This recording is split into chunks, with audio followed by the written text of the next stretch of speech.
My mother kicked me out of my own home on Thanksgiving. Not the house I grew up in, but the house I was actively paying the mortgage on. It happened just after I had finished cooking the entire holiday meal, a feast I had spent 2 days preparing, all in the desperate hope that this year, just this once, we could feel like a real family. The next morning, as she slept soundly in her bed, I packed my life into my car and drove away without a single word. That Thanksgiving had started with a fragile sense of optimism. The entire house was filled with the warm, comforting aromas of a holiday meal done right. ID followed a complicated recipe from a celebrity chef, submerging the turkey in a fragrant brine of salt, sugar, and herbs for a full day and a half. I had made the cranberry relish from scratch, simmering fresh berries with orange peel and a stick of cinnamon until it was a perfect, glossy crimson. The mashed potatoes were whipped with an obscene amount of butter and cream, and an apple pie, made from my grandmother's cherished recipe, was cooling on the counter. The air smelled of rosemary, thyme, and a nostalgia so thick you could taste it. I let myself believe, just for a moment, that the smell of a perfect Thanksgiving could somehow heal the fractures in our family. I thought maybe this time we could just have a peaceful dinner. I'd set the dining room table with the good china that we only used once a year, poured sparkling cider for everyone, and took my seat. My shoulders, for the first time in months, were not tensed up to my ears, bracing for the inevitable criticism or passive-aggressive comment. I was just trying to exist. My mother, however, was in a strange, distant mood. She carefully sliced a piece of the turkey I'd so painstakingly roasted. She chewed it slowly, her face a mask of detached concentration. After swallowing, she placed her fork down and looked directly at me. Her expression was utterly blank, as if she were about to inform me we were out of paper towels. "I think it's time you found your own place," she announced. Her voice was flat, carrying no anger, no sadness, just a simple declaration. She delivered the line with the same emotional investment used to ask someone to pass the salt. My hand, holding a forkful of stuffing, froze halfway to my mouth. The cheerful holiday music playing from the speaker in the corner, the soft clinking of silverware, it all dissolved into a low hum in my ears. Surely I had misheard her. But then I saw my sister, Olivia, her eyes wide with disbelief, her head snapping between me and our mother. My cousin, who was visiting for the holiday, stopped chewing, a look of profound awkwardness on his face. The silence that fell over the table was more deafening than any screaming match we'd ever had. I slowly lowered my fork, my hands feeling strangely disconnected from my body. "I don't understand, Mom," I said, keeping my voice steady and low. "I pay the mortgage here, and the utilities, and the property taxes and the internet. I buy all the food. You haven't worked in years." She responded with a tiny, dismissive shrug, as if my financial contributions were a trivial, annoying detail. She picked up her glass of wine, took a sip, and her gaze drifted to a point on the wall just over my shoulder.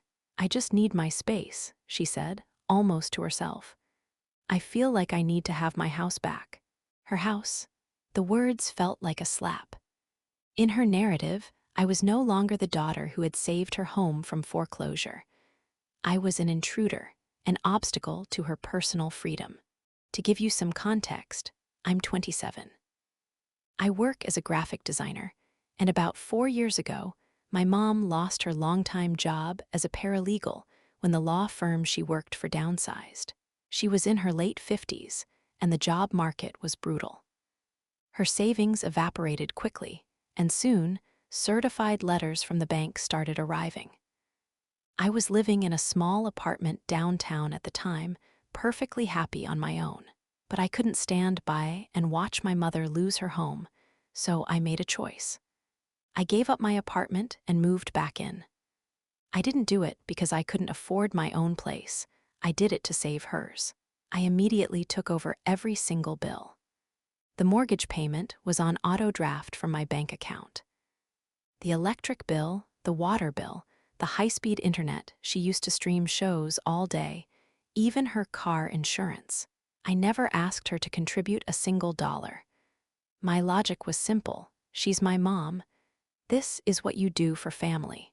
But what started as a rescue mission had curdled into a toxic living arrangement. My financial support became an unspoken entitlement. My very presence in the house became a source of her irritation.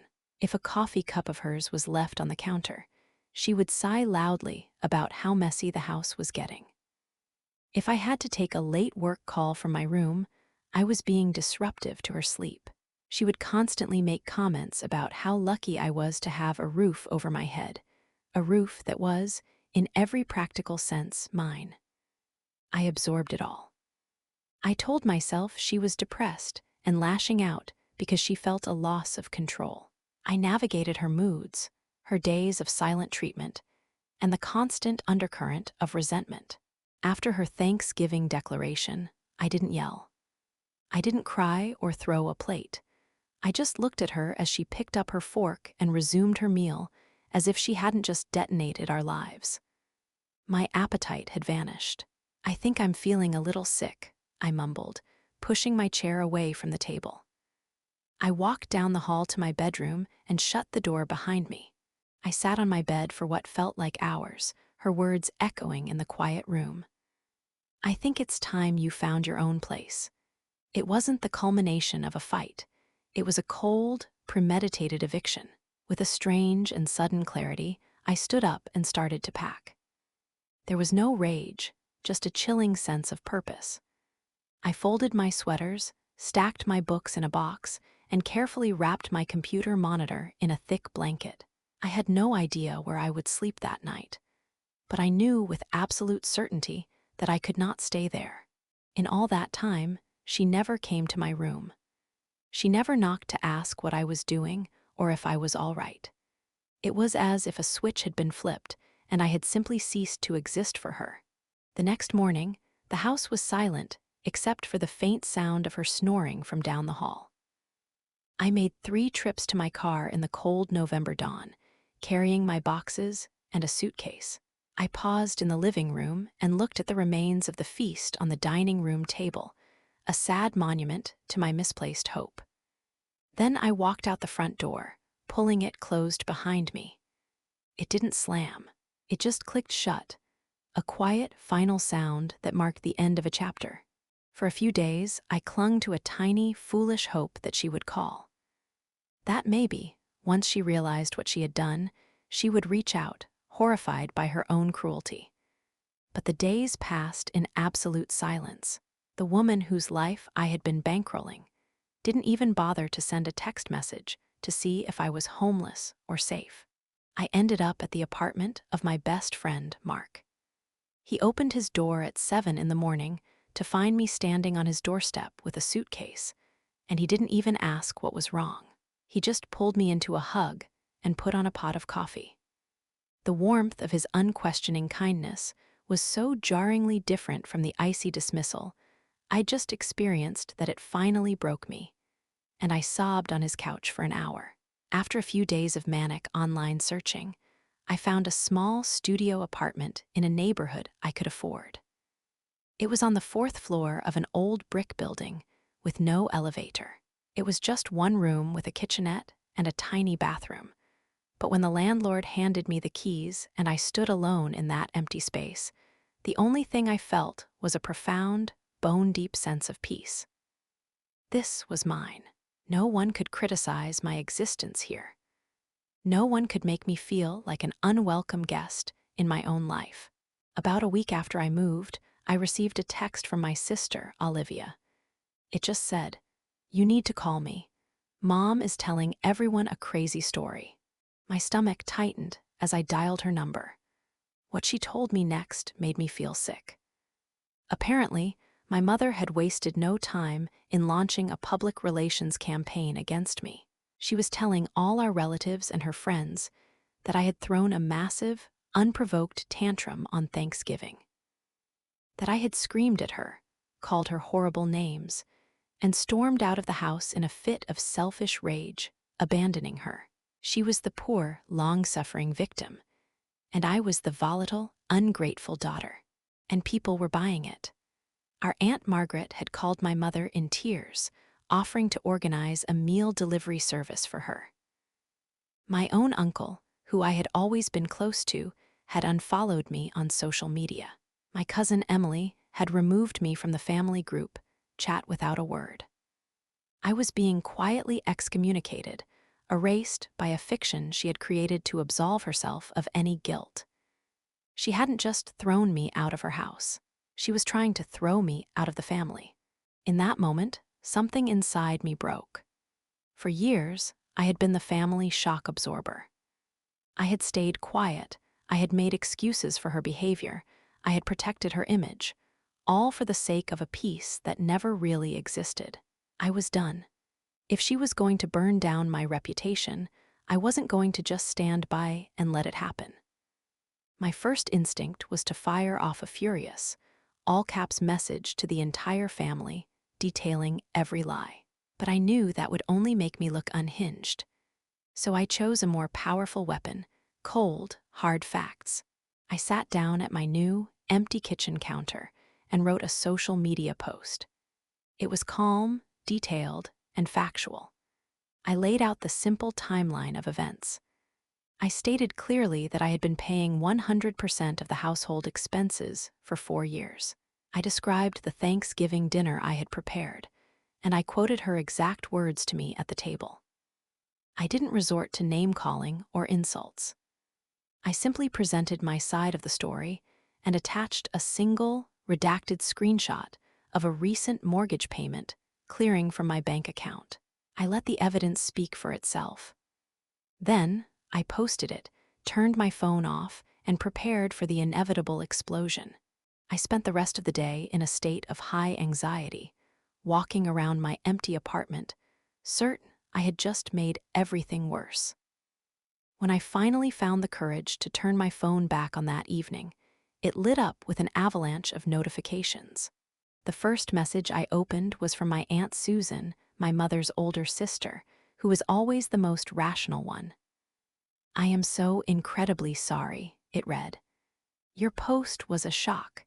To be honest, I feel ashamed. Your mother has always had a tendency to bend the truth to make herself the hero of every story, and we all just let her. I believe you, and you are always welcome here."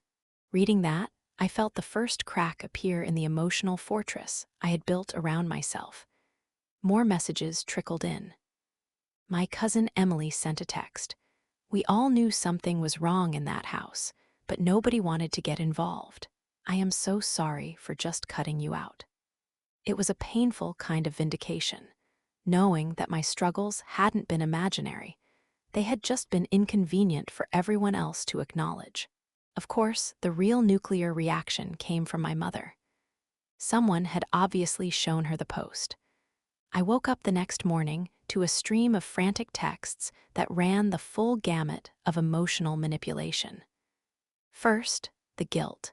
"I can't believe you would air our private business and humiliate me like this.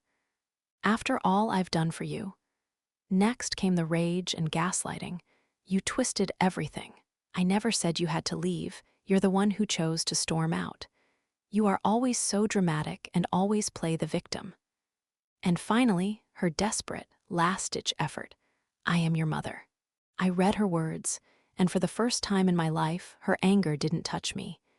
It didn't hurt or scare me. I just felt tired. I didn't reply. What was there to say? The truth was out there.